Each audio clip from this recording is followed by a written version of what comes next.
45 news కి స్వాగతం. ఆంధ్రప్రదేశ్ ముఖ్యమంత్రి నారా చంద్రబాబు నాయుడు సోదరుడు హీరో నారా రోహిత్ తండ్రి రామ్మూర్తి నాయుడు కన్నుమూశారు. గత కొద్ది రోజులుగా అనారోగ్యంతో బాధపడుతున్న ఆయన చికిత్స కోసం హైదరాబాద్ లోని ఏఐజీ ఆసుపత్రిలో చేరాడు. శనివారం మధ్యాహ్నం సమయంలో గుండెపోటుతో రామ్మూర్తి నాయుడు తుదిశ్వాస విడిచారు.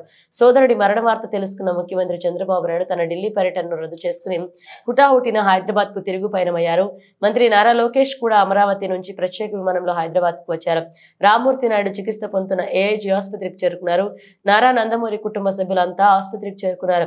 ఆసుపత్రిలో చికిత్స పొందు రామ్మూర్తి నాయుడు కన్నుమూశారనే వార్త తెలుసుకున్న నారా నందమూరి కుటుంబ సభ్యులంతా ఆసుపత్రికి చేరుకున్నారు.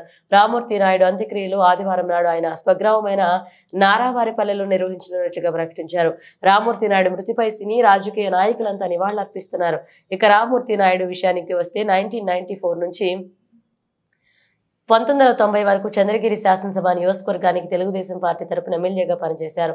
ఆయన కుమారుడు నారా రోహిత్ నిశ్చితార్థం ఇటీవలే ప్రతినిధి 2 హీరోయిన్ సిరిల్ ఎల్లాతో జరిగిన విషయం తెలిసిందే. వారి పెళ్లి సరిగ్గా నెల రోజులుందనగా ఇప్పుడు ఆయన తండ్రి రామ్మూర్తి నాయుడు మృతి చెందడం ఆ కుటుంబాన్ని తీవ్ర విషాదంలో నెట్టేసింది.